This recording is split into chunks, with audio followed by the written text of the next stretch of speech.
Ladies and gentlemen, please give it up for Mr. Andie Cole. Y'all ready for Mardi Gras? Yeah, I'm ready to get sloppy drunk and see some titties. That's kind of my everyday. I just stand in the mirror, naked, drinking Cavassier. I'm just kidding, I don't really drink Cavassier. So I read in the Times-Picayune that FEMA is actually going to be sponsoring the crew of Zulu this year. That should be interesting, right?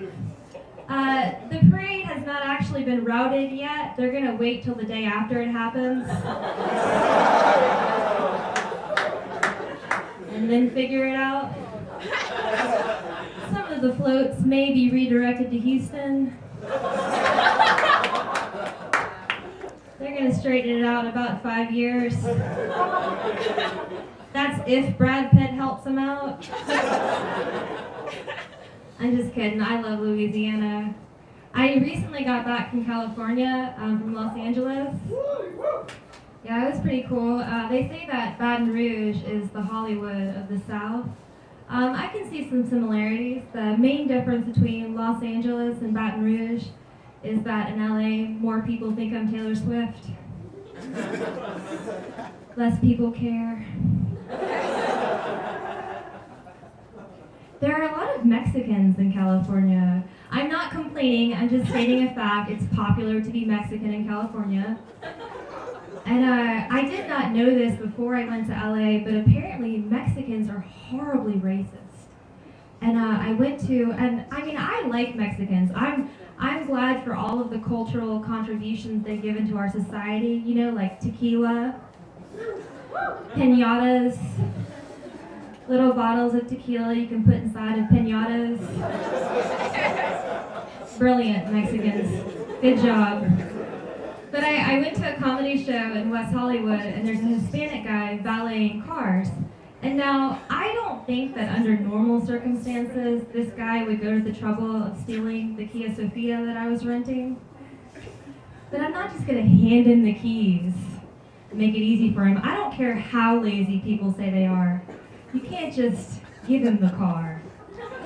So I decided to go use, I decided to South Park, right? And he comes running up behind me, flailing his arms, yelling at me. He's like, "Hey, Jew! Hey, Jew! Jew, no park there!" And I'm like, "Easy, hombre. Just because I don't want to pay for parking doesn't mean I'm a Jew."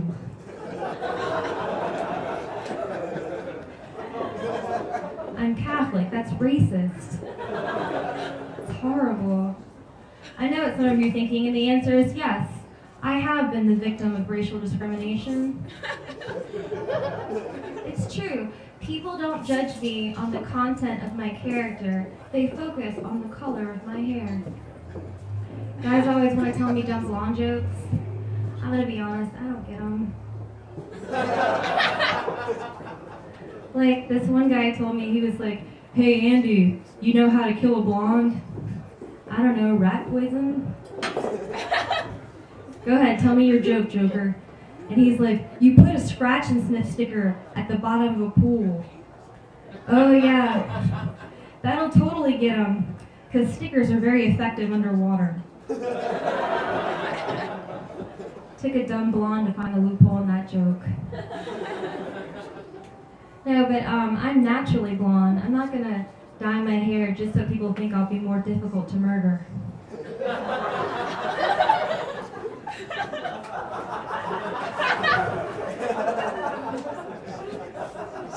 Whenever I tell guys that I'm naturally blonde, they get really excited. They're like, "Oh, does the carpet match the curtains?" Carpet? Seriously? That's so 1994. No one has carpet anymore. I have hardwood floors. Me too. All right. I don't think it's quite as sexy when you say it. 94 was a good year, though. That is the year that the cinematic masterpiece that is The Lion King was released. Yeah, clap it up for The Lion King.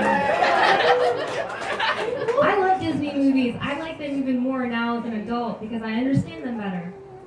When I was a little kid, I was so confused by The Little Mermaid. I didn't understand why Ariel had to give up her fin in order to be with Prince Eric. It made no sense to me. And they focus on the fact that she gets new legs, but she actually undergoes like a whole lower body transformation. Obviously, Prince Eric had a foot fetish. What, you guys thought I was going to talk about The Little Mermaid's pussy? That's fucking disgusting. You guys should be ashamed of yourselves. That's a children's movie. You need to keep it classy. It's not really classy when girls talk about oral sex, is it? No, it's not. It's not fair because guys can talk about fellatio with such flippancy. I mean, like, guys will ask for head when they don't even really mean it. Like, a guy will be playing Halo with his friends, and he'll start to, like, handedly defeat them, and he's like, oh yeah, suck my dick. Do you really mean that? Like, is that the reward you want for winning?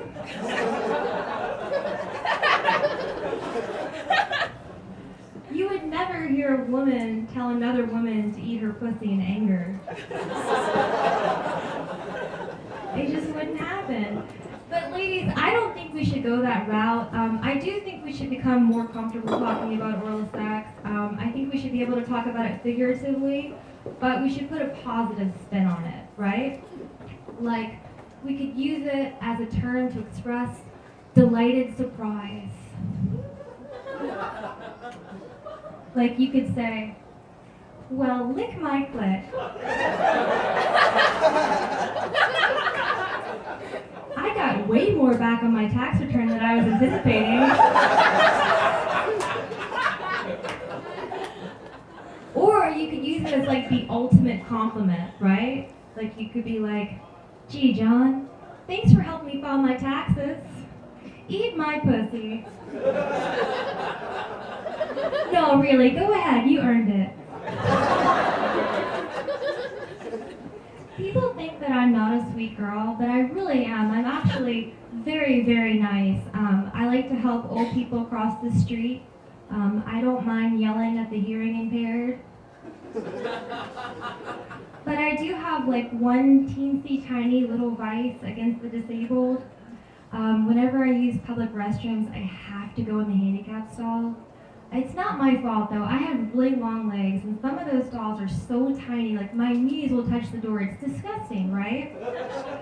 But my mom always gives me a really hard time about it. She's like, one of these days, Andie, you're gonna walk out of that stall and be face to face with a person in a wheelchair.